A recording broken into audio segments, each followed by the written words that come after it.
Olá para você que acompanha a programação da TV Câmara Guarulhos, seja bem-vindo a mais uma edição do nosso Câmara em Pauta.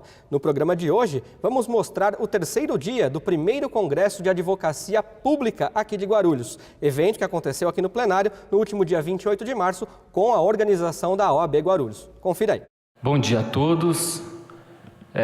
Com muita alegria que hoje a OAB vem até aqui, a Câmara dos Vereadores de Guarulhos, para dar encerramento ao primeiro congresso da advocacia pública aqui da nossa cidade.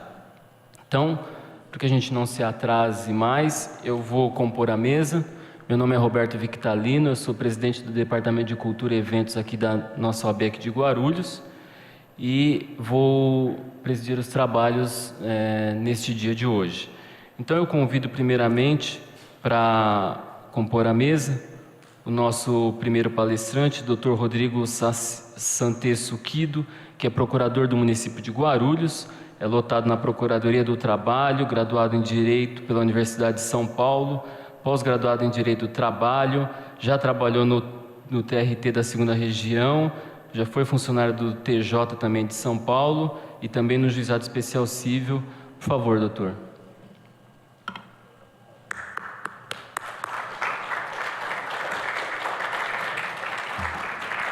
Gostaria de convidar também para sentar à mesa a doutora Juliana Pinfield Chaguri Nunes, que é advogada, agente técnica parlamentar da Câmara Municipal de Guarulhos, graduada em Direito pela Unip, pós-graduada em Direito Público e Privado pela Faculdade da Amásia.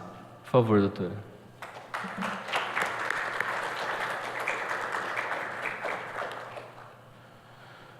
Gostaria também de convidar para compor a mesa Dr. Marco Antônio, que é conselheiro estadual da OAB.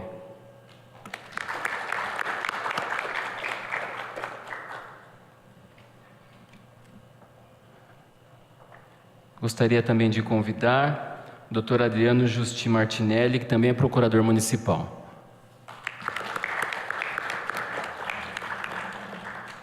Por fim, gostaria de convidar o Dr. Thales Alves Paranaíba, que também é procurador municipal, também foi palestrante ontem na OAB, assim como o doutor Adriano, a sentar-se aqui conosco. Bom, eu passo a palavra ao doutor Marco Antônio para que faça suas considerações iniciais. Bom dia a todos. Em nome do presidente Fábio de Souza Santos e presidente Marcos da Costa, presidentes da Ordem dos Advogados do Brasil, desta subseção e da seção São Paulo. Cumprimento ao Dr. Roberto Victalino e demais membros desta mesa que fazem esse primeiro congresso de direito público, é isto? Nesta comarca.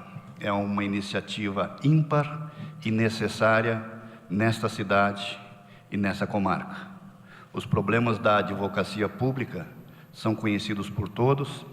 E, neste momento histórico, o Dr. Roberto Victalino, trabalhar o tema da advocacia pública e o tema que o Dr. Roberto Quido hoje nos traz é muito importante, porque o nosso Estado democrático de direito, ele é sustentado pelas instituições e principalmente sustentado pelas discussões que a Ordem dos Advogados e abnegados advogados e procuradores fazem com o direito. Por isso, parabéns a você, Roberto Victalino, por esta iniciativa. Dr. Quido, presidente da Comissão de Direito, lá da Ordem dos Advogados, Direito Público, é isto? Por isto, e dou assim meus parabéns e honrado pelo convite de aqui estar presente. Muito obrigado, Dr. Roberto, e tenham todos uma boa palestra. Sem mais delongas, eu passo a palavra ao Dr. Rodrigo Quido para que inicie a sua palestra.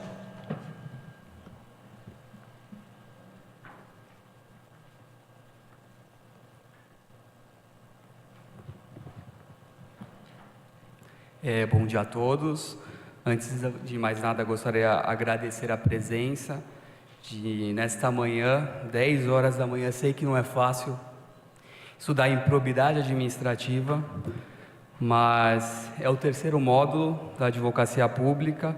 O primeiro iniciou-se na FIG, teve em seguida mais um módulo na OAB e por hoje ele se encerra.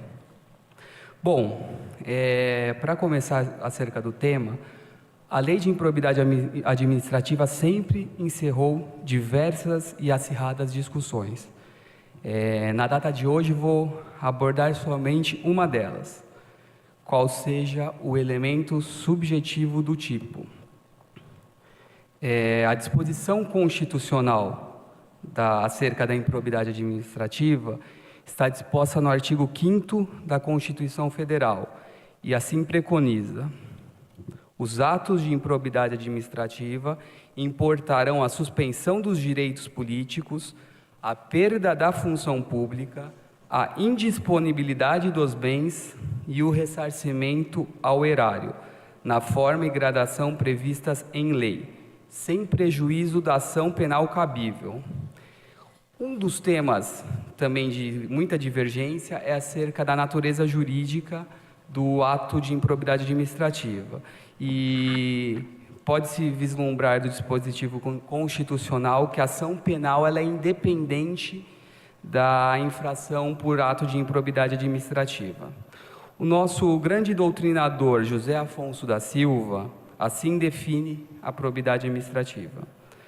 A probidade administrativa é uma forma de moralidade administrativa que mereceu consideração especial da Constituição Federal, que pune o improbo com a suspensão dos direitos políticos e cuida-se de uma imoralidade qualificada. Pois bem, posta esta consideração inicial doutrinária e no âmbito da Constituição Federal, a lei que regula a improbidade administrativa é a LIA, a Lei número 8.429 de 92, especialmente nos seus artigos 9º, 10º e 11º. O artigo 9º versa sobre os atos de improbidade administrativa que geram enriquecimento ilícito. O artigo 10, por sua vez, elenca os casos de danos ao erário e o artigo 11º, os atos que violam os princípios da administração pública. É certo que trata-se de um tema em voga. A mídia costuma fazer bastante pressão sobre a improbidade administrativa. Os recentes casos de mensalão, os recentes escândalos noticiados transformam um tema muito debatido e, por vezes, também muito equivocado. Eu vislumbro que quase tudo hoje, para a mídia, é improbidade administrativa. E, como se verá a seguir, não é bem o caso. Tem a sanção penal cabível e nem tudo se amolda ao ato de improbidade administrativa.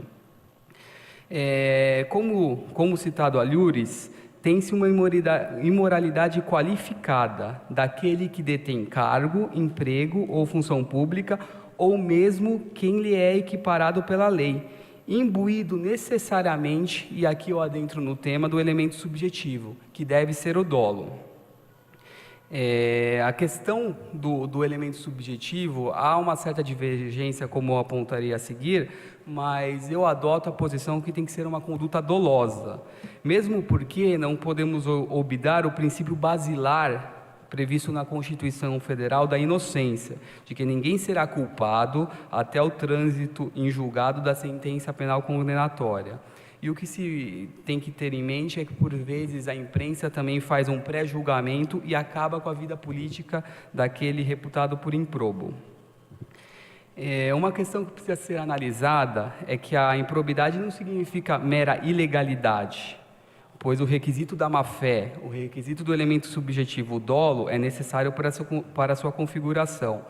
E outros casos também de mera inabilidade ou má gestão também não podem ser levados ao ato de improbidade administrativa. A Lei de Improbidade Administrativa, LIA, estatui no seu artigo 9º, constitui ato de improbidade administrativa, importando enriquecimento ilícito ao ferir qualquer tipo de vantagem patrimonial indevida em razão do exercício do cargo, mandato, função, emprego ou atividade nas entidades mencionadas no artigo 1º desta lei.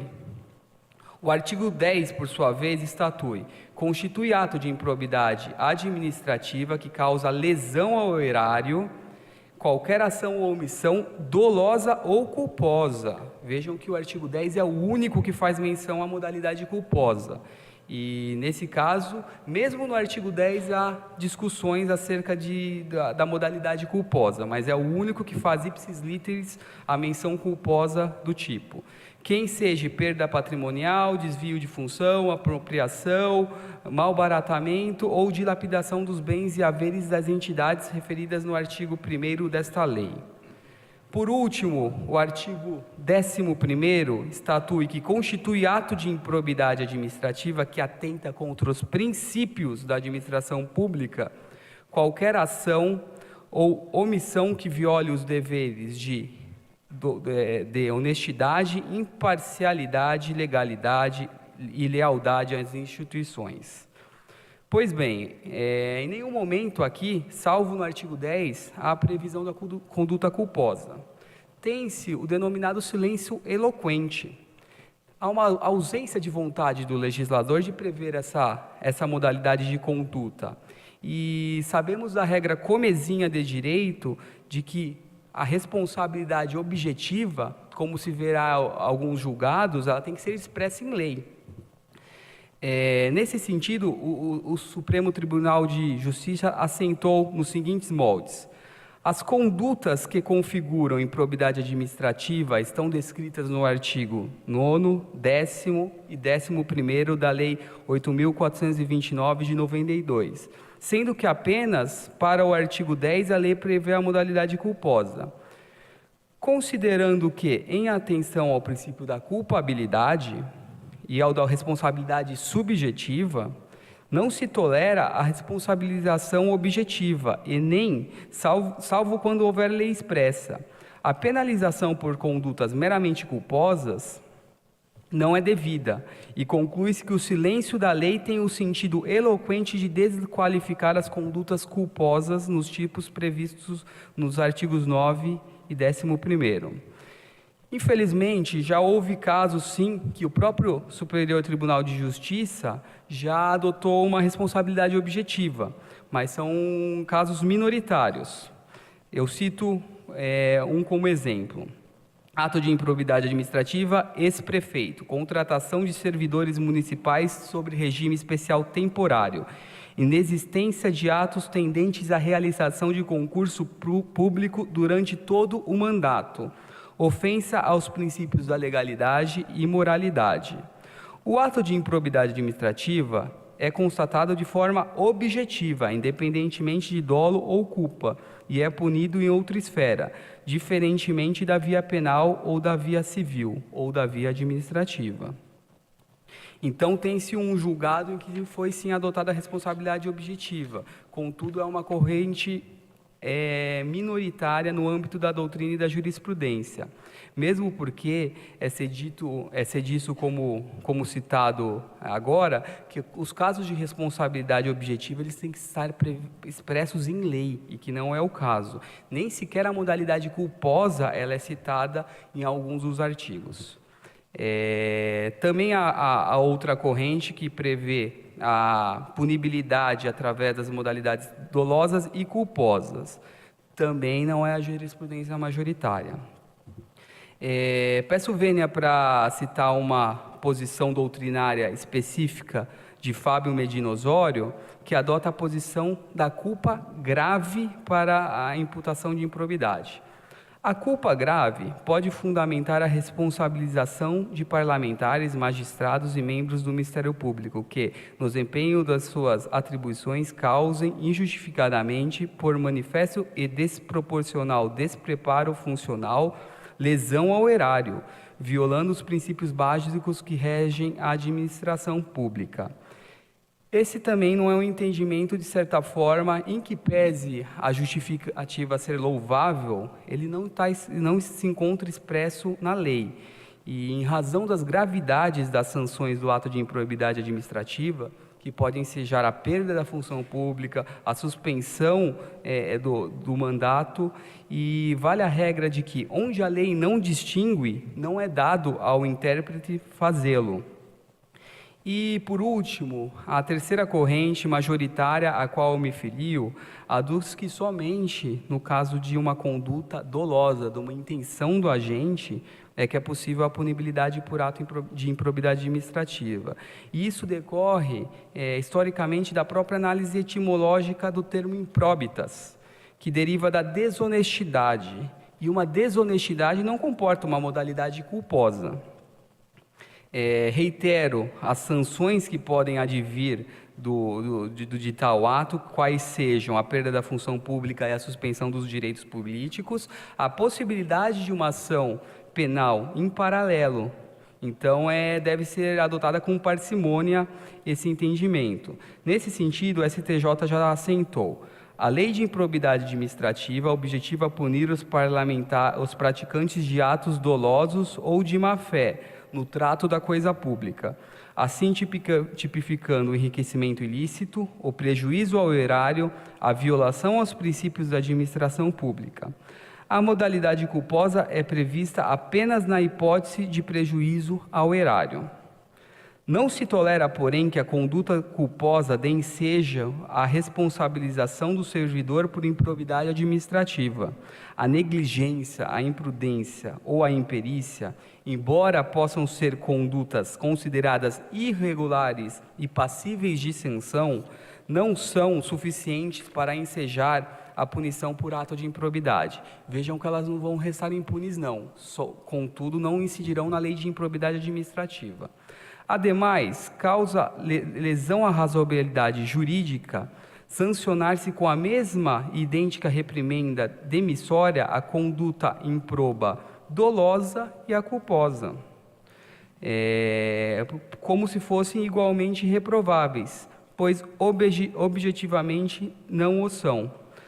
O ato ilegal só adquire os contornos de improbidade administrativa quando a conduta antijurídica fere os princípios caracterizados na lei. E mesmo recomendável para a punição do administrador desonesto, conduta dolosa, e não daquele que foi inábil com uma conduta culposa. Não diversa é a posição de Fernando Capês. E isso é importante, como eu citei em momentos atrás, a questão da pressão da mídia. A ânsia desmesurada em punir o administrador público com uma pena exemplar é resultado de pressão da mídia e da opinião pública, o que tem tornado a lei de improbidade administrativa um perigoso instrumento de vingança, cuja incidência, com menoscabo a garantias individuais, produtos de uma árdua e longa conquista histórica, constitui grave retrocesso ao Estado democrático de direito. No mesmo sentido, Marçal Justen Filho, não se admite a infração de improbidade administrativa subsumível ao artigo 11º sem um elemento do dolo. A atuação culposa é insuficiente, o que, insista-se, não equivale a afirmar a regularidade dela.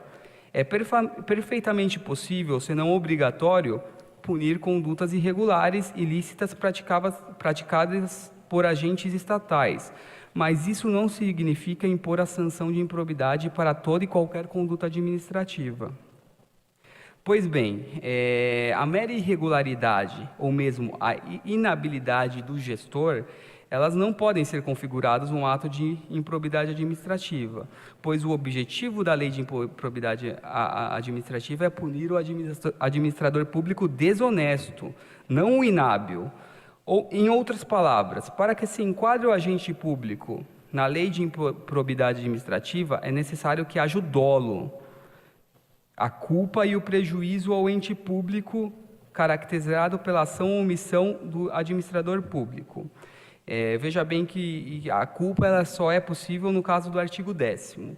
Em caso excepcional, outro caso, na verdade, já houve aquele da responsabilidade objetiva, mas teve um outro caso que se admitiu, sim, a punibilidade através da conduta culposa. Contudo, se tratava de uma situação reiterada e contumaz do agente político. Então, nesse caso em específico, o STJ também já houve por bem adotar o ato de improbidade administrativa na modalidade culposa. Pois bem, encerro esse primeiro tema, na verdade, com a consideração de que a falibilidade ela é humana. É impossível que, ao longo de uma vida pública, um agente político, um administrador, nunca se equivoque. Por isso, essa importância da modalidade estritamente dolosa. E, caso contrário, caso uma mera culpa fosse possível para a imputação, para a suspensão dos direitos políticos, para a perda do mandato, haveria uma verdadeira guerra política para encontrar erros na gestão alheia. Comprometeria a governabilidade, a segurança jurídica e a estabilização institucional das diversas esferas políticas dos entes federados. E mesmo porque iria abarrotar o já prejudicado Poder Judiciário em razão dos inúmeros processos em que se encontram. Então, reitero, na minha opinião, só a modalidade dolosa é possível para a imputabilidade do agente. Muito obrigado.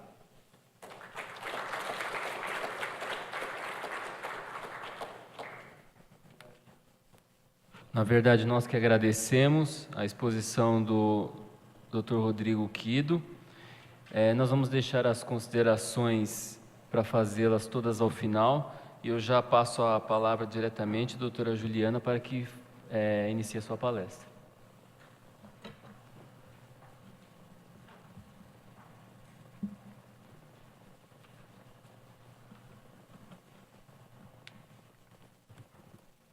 Bom dia a todos os presentes, bom dia aos membros da mesa. Primeiro, eu gostaria de agradecer à Ordem dos Advogados do Brasil pela oportunidade, pelo convite e parabenizar pela iniciativa também. Bom, eu estou aqui para falar para vocês sobre a Lei Complementar número 135 de 2010. Essa lei foi a lei que instituiu a que se apelidou Lei da Ficha Limpa. A hora que eu comecei a preparar o que eu ia falar para vocês, eu resolvi falar mais em aspectos gerais e não pegar um dispositivo único e ficar debatendo sobre ele. Eu achei que seria mais interessante ter uma noção geral do que é a lei. A Lei Complementar 135 de 2010, ela veio para alterar a Lei Complementar 6490, que é a Lei das Inelegibilidades. Ela veio, então, para impedir o registro da candidatura das pessoas que se enquadrem nos casos previstos na lei, ou se a candidatura já foi registrada, ela vai ser cancelada, ou se o diploma eventualmente já foi expedido, ele vai ser declarado nulo. As inelegibilidades eleitorais, elas estão previstas tanto na Constituição Federal quanto em lei complementar, como é o caso da Lei 6490, que é a Lei das Inelegibilidades, conforme a autorização dada pela própria Constituição Federal. Em um breve histórico, que é muito interessante, eu posso dizer que a Lei da Ficha Limpa ela surgiu graças à mobilização de milhares de brasileiros, o que, segundo o ministro do STF, Luiz Fux, foi o resultado de um dos mais belos espetáculos democráticos. A Lei da Ficha Limpa ela é de grande importância não só para a nossa democracia, como também para a luta contra a impunidade e a corrupção no nosso país. Para fixar um antecedente remoto da Lei da Ficha Limpa, eu cito a Emenda Constitucional de Revisão número 4, de 1994. Essa emenda constitucional, ela determinou a redação do parágrafo 9º do artigo 14 da Constituição Federal, que ela diz que a lei complementar poderá prever novos casos de inelegibilidade eleitoral, tendo por fim preservar a probidade e a moralidade administrativa, sempre levando-se em consideração a vida pregressa do candidato. Essa parte final, vida pregressa do candidato, já nas eleições de 1996, ela gerou muitas impugnações a candidaturas, justamente levando-se em consideração a vida pregressa do candidato.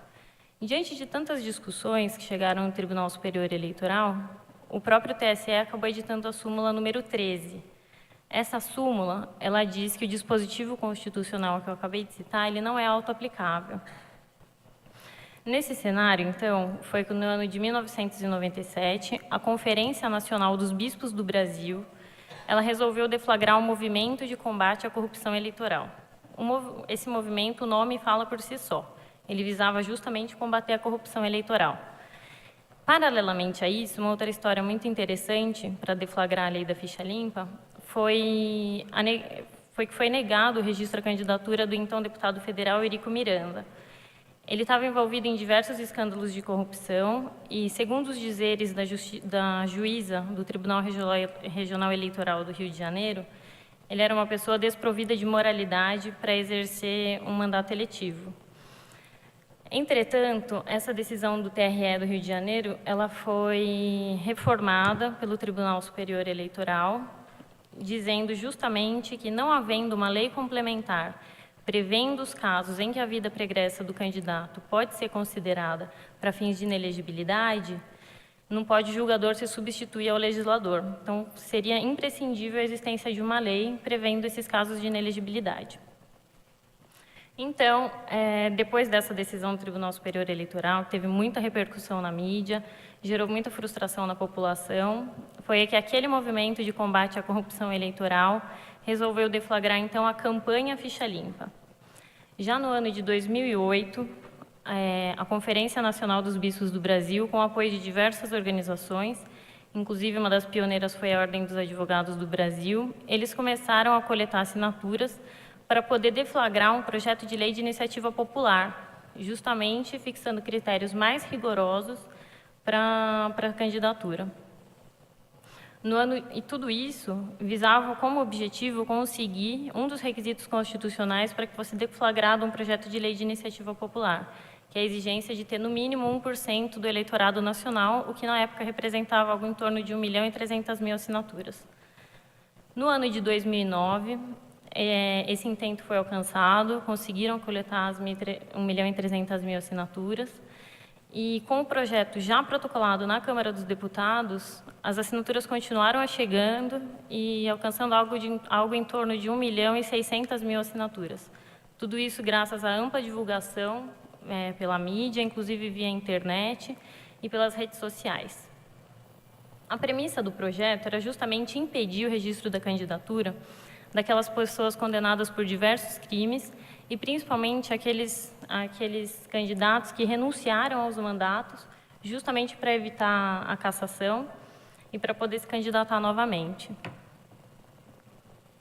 Chegando na Câmara dos Deputados, esse projeto de lei, que era de iniciativa popular, foi convertido em um projeto de lei complementar.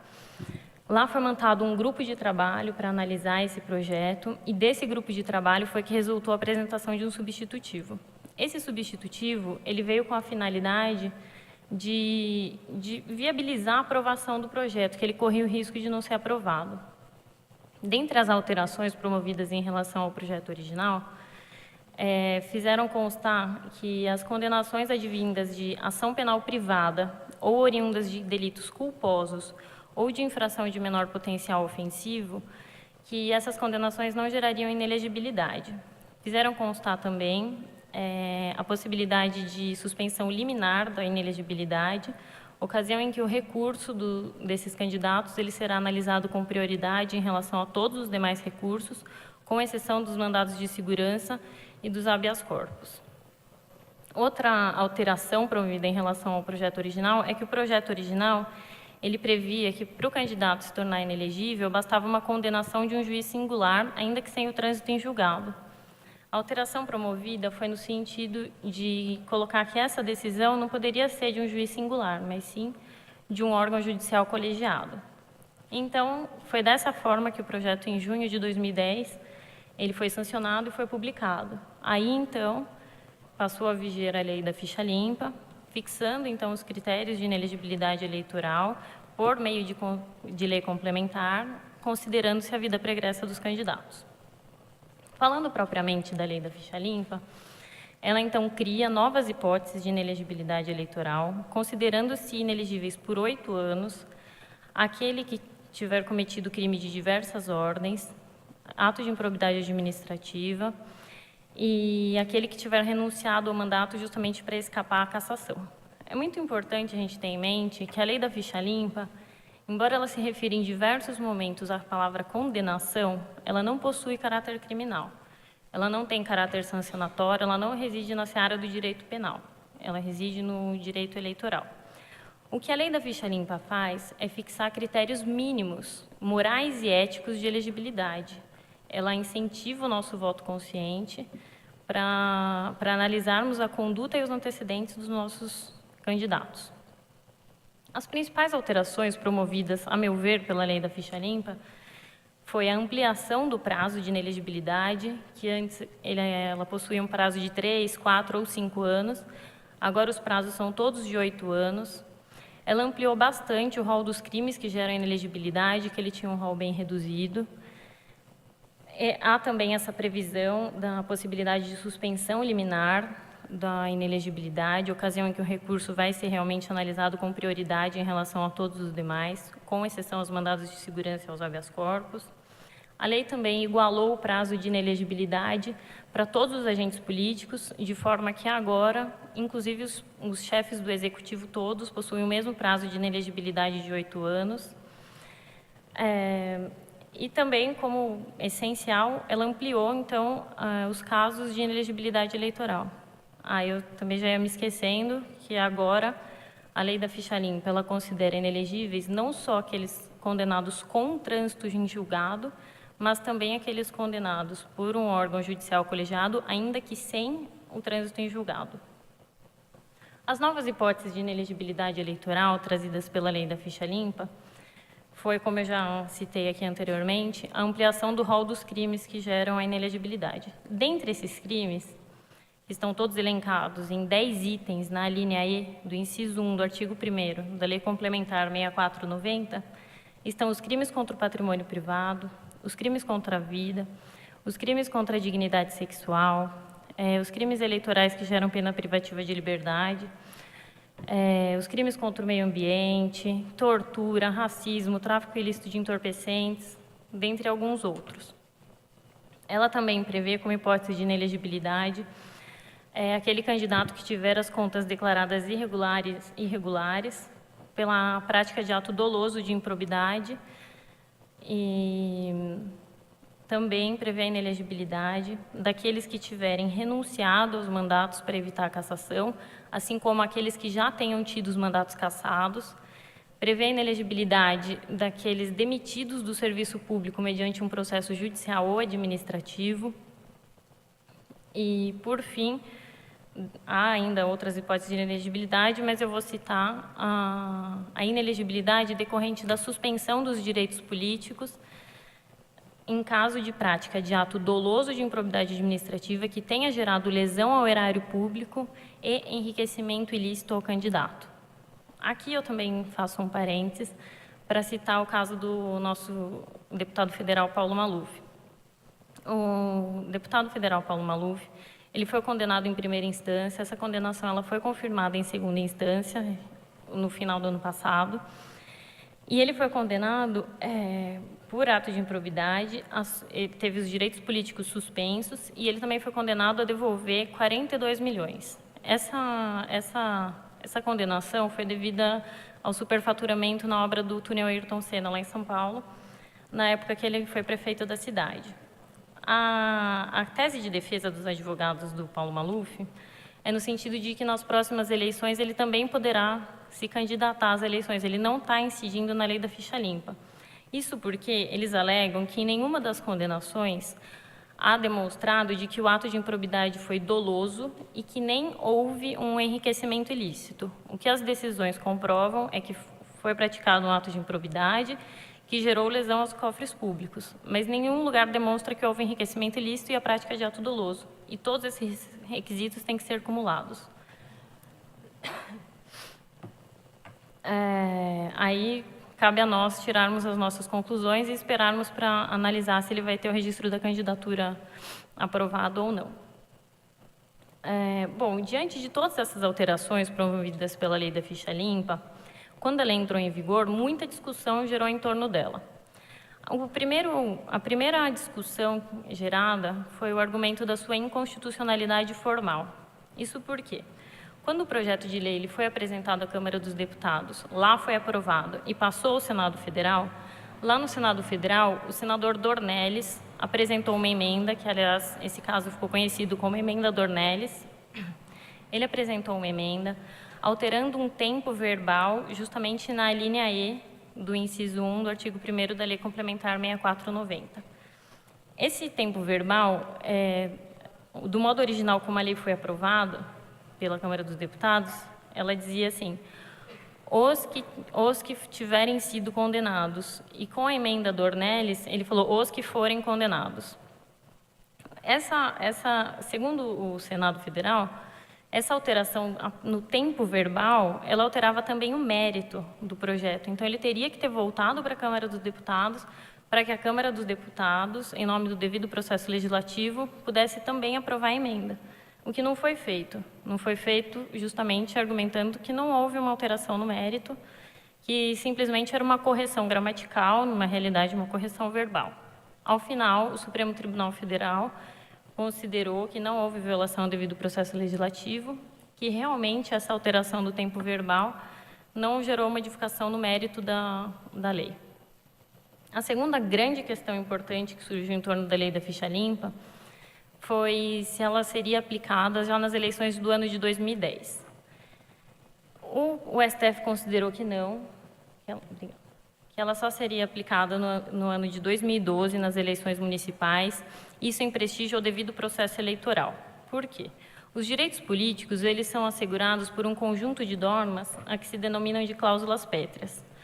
Justamente por assegurar direitos políticos é que elas são cláusulas pétreas. Em prestígio à cláusula pétrea, o Supremo Tribunal Federal aplicou o artigo 16 da Constituição Federal, dizendo que as leis que alterem o processo eleitoral, elas entram em vigor na data da sua publicação. Entretanto, elas não se aplicam nas eleições que ocorrerem dentro de um ano da sua vigência. Licença.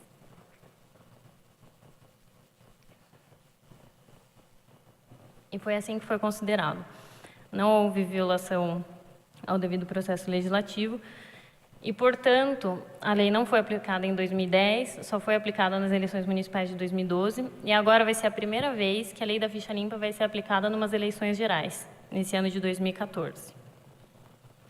Em sede de controle concentrado de constitucionalidade, a lei da ficha limpa ela foi analisada em 3 importantíssimas ações. Aliás, eu aconselho a leitura para quem tiver interesse. Foi na ação direta de inconstitucionalidade número 4578, na ação declaratória de constitucionalidade número 29 e na declaratória de constitucionalidade número 30.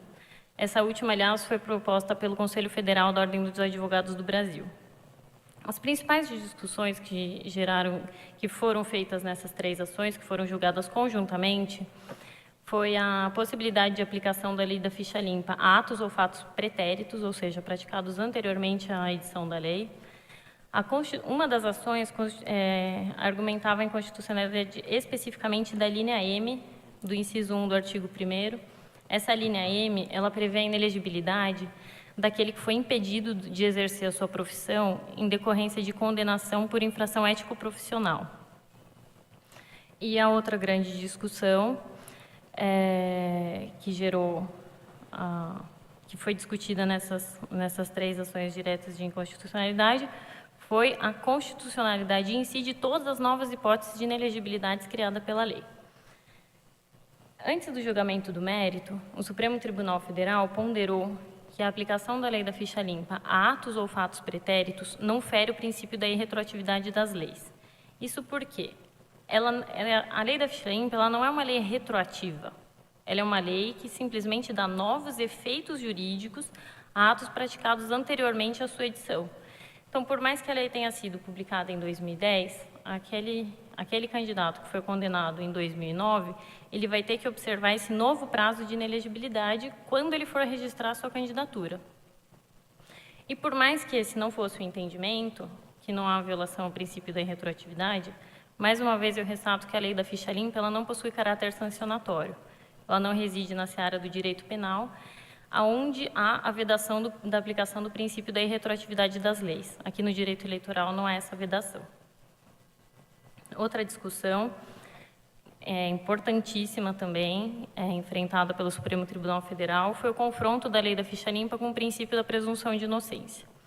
Essa discussão surgiu porque, como eu já falei aqui anteriormente, a lei da ficha limpa ela permite a inelegibilidade não só daqueles que tenham sido condenados com trânsito em julgado, mas também daqueles que tenham sido condenados, ainda que sem o trânsito em julgado, mas proferida por um tribunal colegiado judicial.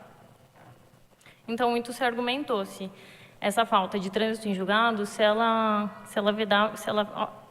confrontava com o princípio da presunção de inocência. Mais uma vez, o Supremo Tribunal Federal declarou que não há afronta ao princípio da presunção de inocência. Por quê? A lei da ficha limpa não possui caráter sancionatório, não reside no direito penal, aonde é o ambiente adequado para a aplicação do princípio da presunção de inocência.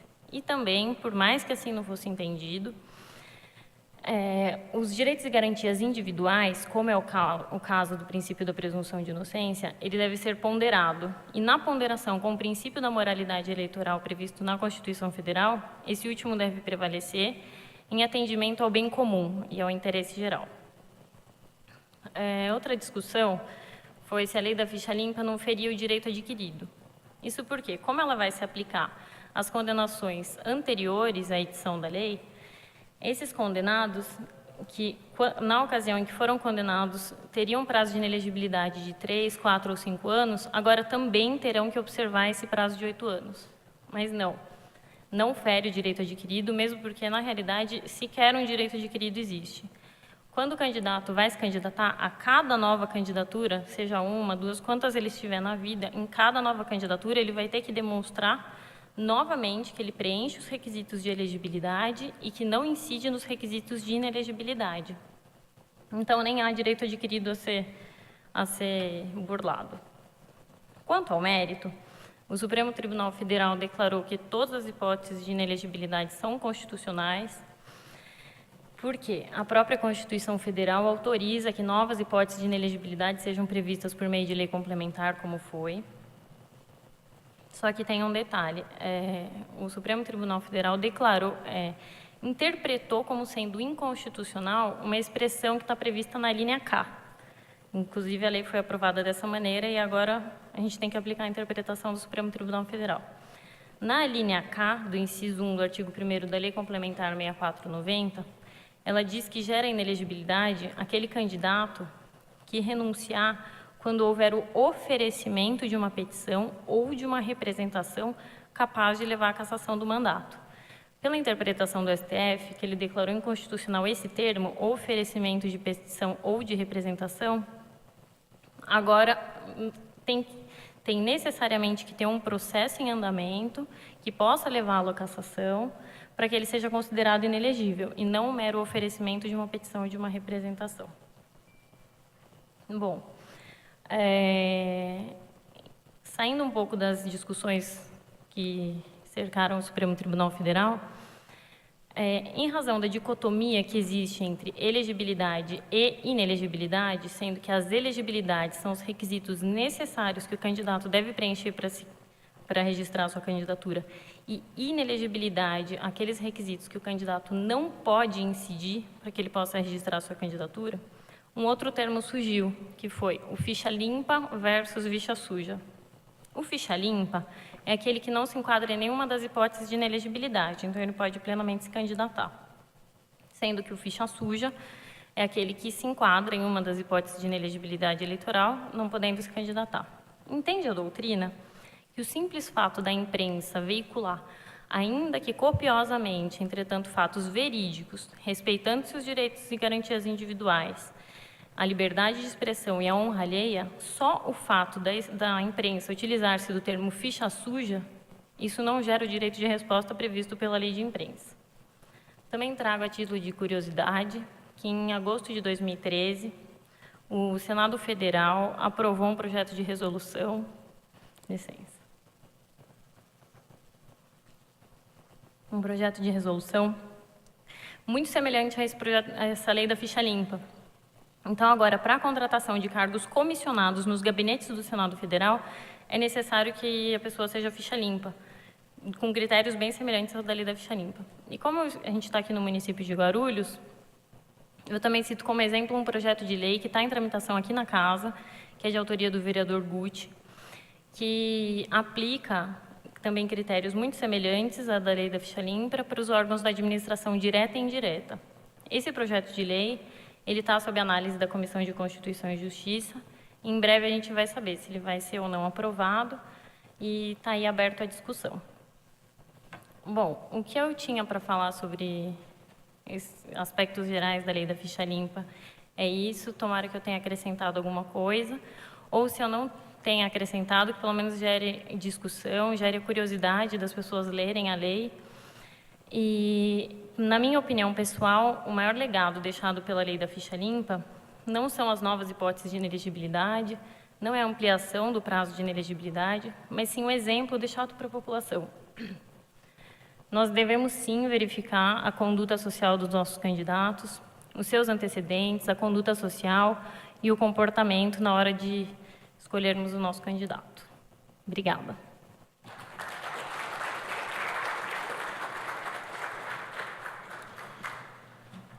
Nós aqui agradecemos a doutora Juliana pela brilhante exposição a respeito de tema tão interessante. Gostaria de fazer algumas considerações a respeito dos dois temas, porque eles estão muito ligados, né? O Dr. Rodrigo nos trouxe uma exposição a respeito da lei de improbidade, né? E a doutora Juliana vem nos falar da lei da ficha limpa. Duas leis importantes, uma de 1992 e outra mais recente, mas que têm praticamente o mesmo objetivo: tentar deixar que o serviço público, né, aquelas pessoas que estão no serviço público, exerça a sua atividade com maior honradez em benefício da população. Agora, uma coisa que me chamou a atenção, tanto na exposição da senhora quanto do Dr. Kido, foi que os dois falaram a respeito do papel da imprensa. Os dois falaram a respeito da pressão da mídia, da pressão popular. Pois bem, na minha modesta opinião, a pressão popular e o papel que a mídia exerce também sobre a população, porque também tem isso, né? A população ela acaba sendo doutrinada pelos jornais, por determinadas revistas e tudo mais. Mas o que eu julgo bastante importante é a respeito da discussão. Nem tanto a condenação, mas a discussão. O fato da imprensa, o fato da mídia levar isso para a casa do telespectador, para o ambiente de trabalho, para o ambiente acadêmico, traz a importância da discussão, fomenta a discussão. E é isso que nós precisamos, né? O que a sociedade precisa aprender é discutir os temas que são de interesse de todos nós. De forma que eu vejo como o papel da mídia bastante importante, muito embora às vezes influencie de forma equivocada, por questões que a gente sabe quais são, mas que de alguma forma traz um benefício para que as pessoas saibam hoje do que está acontecendo. Hoje a gente não tem só televisão, a gente tem internet, né? Que os jovens estão mais ligados a esse meio de comunicação, de forma que isso é importante. Agora, é certo que nos dois casos, tanto na improbidade quanto na ficha limpa, há muito o que fazer ainda, há muito que avançar, há muito que discutir. É um assunto que incomoda os gestores da coisa pública, incomoda bastante e cabe a nós discutirmos mais este assunto, e aí, nesse sentido, foi importante essa participação aqui. Uma outra coisa que eu registrei, aí mais no caso da lei da ficha limpa, foi a importância da Igreja Católica nesse processo democrático, né? Nós sabemos que a Igreja Católica, através da CNBB, colheu assinaturas no Brasil inteiro, e só por isso a lei da ficha limpa foi aprovada. E acredito que essa lei da ficha limpa, ela tem que servir para tudo, né? Não só na OAB já existe, né, Marcos? Sempre existe o advogado para ele receber, muito embora, né? Geralmente se fala, ninguém gosta de advogado, né, Marcão? Só o cliente, né? Então, mas a gente, para conseguir a aprovação, depois que é aprovado o exame ou na inscrição, a gente tem que ter um atestado de probidade. Se a gente não tivesse atestado de probidade, nós não podemos advogar, né? Então, a OAB sempre fez isso e eu acredito que isso tem que servir para tudo. A gente precisa ter contadores probos, a gente precisa ter administradores probos, a gente devia ter que ter a probidade em tudo, não só no serviço público, mas na iniciativa privada também e principalmente também, né? Porque se de um lado há a corrupção, de outro lado há o corruptor, né? Não existe o polo passivo sem o ativo, né? Então, de forma que eu fiquei muito contente com a exposição dos dois. Acredito que tenha sido de grande valia para todos nós. Já partindo para o encerramento, eu gostaria primeiro de registrar a presença do Dr. Kazu Maeda, né, que é nosso ex-secretário-geral da OAB aqui de Guarulhos, que também veio prestigiar aqui o evento. Agradeço também a presença dos estagiários, né, estudantes de direito, parlamentares, dos funcionários da casa que nos receberam aqui muito bem. Obrigado a todos os funcionários, os advogados também. O Dr. Fábio de Souza Santos, nosso presidente da OAB, que está adoentado, não pôde comparecer, mas se fez representar aqui na pessoa do Dr. Marco Antônio, que é conselheiro estadual, que fará as considerações finais. Agradeço também os procuradores do município, que sem eles nós não poderíamos ter feito este congresso aqui. Então, agradeço muito. Agradeço também ao Dr. Rodrigo Quido, né, que é corajoso, porque os temas escolhidos por ele são temas difíceis, temas que incomodam bastante. No primeiro dia nós falamos de casos de assédio moral no serviço público, né? O servidor público, né, o empregado público, ele sofre, acho que é o ambiente onde mais há assédio moral, casos de assédio moral, muda de departamento, vai fazer outra coisa fora da função, é onde mais tem, né? E nós tratamos isso lá na FIG. Também as negociações coletivas do funcionalismo público, que é um tema que está em voga aí porque greve, possibilidade de associação sindical ou não, pode negociar coletivamente, não pode, isso também nós tratamos lá na FIG. Ontem, Dr. Tales tratou, né, doutor, sobre direito subjetivo à nomeação após o concurso público. Né? Quantos dos senhores aqui que são funcionários e concurseiros já prestaram inúmeros concursos, são aprovados e aí não são nomeados? Passado o prazo e aí abre-se novo concurso. Então, ontem nós tratamos isso aí lá e foi de grande valia. Também, a respeito, tivemos a palestra do Dr. Adriano, né, a respeito das cotas no concurso público, né, doutor? E o doutor Adriano levou uma discussão a respeito das ações afirmativas, né? Porque a cota, às vezes a gente pensa só a questão do negro, mas as ações afirmativas é uma questão como um todo. Chegamos até a falar da Lei Maria da Penha e etc. Bastante também, foi bastante importante isso aí. E hoje, como eu já disse, lei de improbidade e lei da ficha limpa. De forma que este congresso foi bastante interessante, doutor. Eu me senti bastante feliz por esse congresso. Já estamos sendo cobrados pelo segundo congresso. Não temos data ainda, mas faremos, né? Já decidimos que faremos e vamos ampliá-lo, também com a participação de um representante dos funcionários públicos. Não sei como é que a gente vai pensar nisso aí, né? Mas nós faremos. Bom, nós também temos outros eventos, quem quiser acompanhar, que tratam de diversos temas, é só entrar no site da OAB aqui de Guarulhos, né? OAB Guarulhos, oabguarulhos.org.br. Esse é o e-mail. O site é www.oabguarulhos.org.br. O e-mail, para quem quiser fazer inscrição ou quiser tirar dúvida, é eventos@oabguarulhos.org.br. Nós também temos um canal no Facebook que é OAB Cultural. Se você entrar lá e se cadastrar, você vai receber já direto todos os nossos eventos quando a gente publicar alguma coisa lá.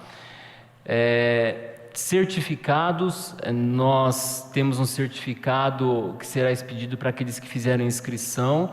É um certificado que vem da OAB de São Paulo, então por isso ele demora cerca de 60 dias. Mas se você se inscrever lá, quando chegar, é só ir retirar lá na OAB. Bom, feito dados esses avisos, esses esclarecimentos, eu gostaria de convidar aqui o Dr. Marco Antônio para fazer a entrega do certificado ao Dr. Rodrigo pela brilhante exposição de hoje.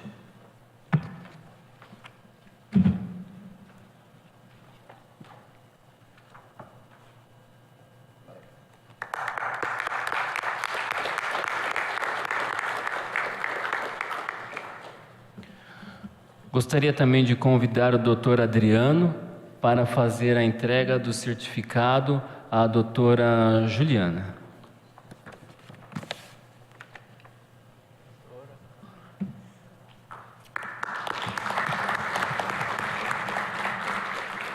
Por fim, passo a palavra ao Dr. Marco Antônio para que faça as considerações finais e o encerramento do nosso evento.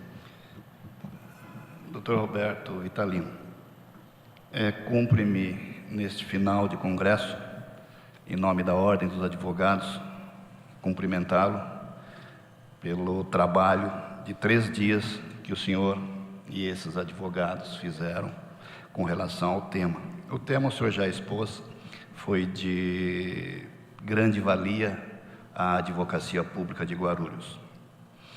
E eu acho que Maeda também concorda comigo de ver não só você, mas Rodrigo Quido, Adriano, Juliano, Thales e os outros procuradores, jovens advogados interessados pela coisa pública.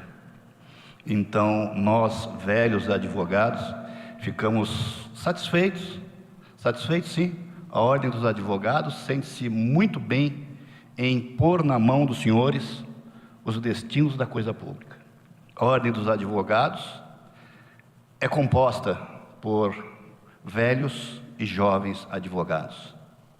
A Ordem dos Advogados, creio eu e tenho certeza que vocês também pensam, é o sustentáculo do Estado Democrático de Direito.